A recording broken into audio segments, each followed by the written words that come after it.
Suppose ఒక first cinema చేసినప్పుడు ఏం అడగరు ఎవరు, రెండో సినిమా మూడో సినిమాకి you know that your sought after, కొంచెం ఐఎమ్ ఆల్సో హీరోయిన్ అని ఒక ఫీలింగ్ వస్తుంది.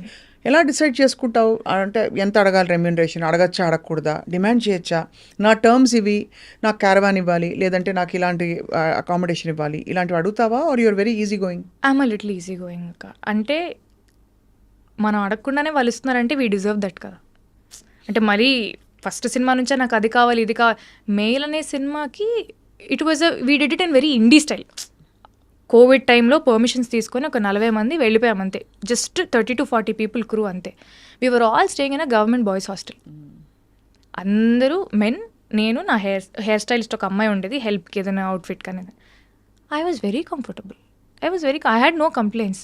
ఫస్ట్ తింటున్నప్పుడు పురుగులు వచ్చి పడేవి, అంటే ఊరు కదా, ఎక్కడో మారుమూల లోపలికి ఊరు. I use to enjoy that process. అంటే ఆ ఎక్స్పీరియన్సెస్ అన్నీ కూడా మేలో ఆ క్యారెక్టర్ లాగా నాకు ఉండడానికి అవి హెల్ప్ చేసాయి.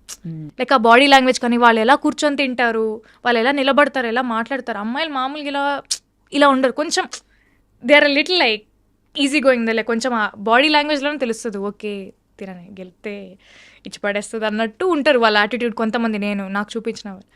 So all those things helped. And remuneration wise I don't know, it just goes with the flow అంతే. వాళ్ళది ఏంటి, వాట్ నంబర్ ఆఫ్ డేస్ కానీ, అంటే బికాస్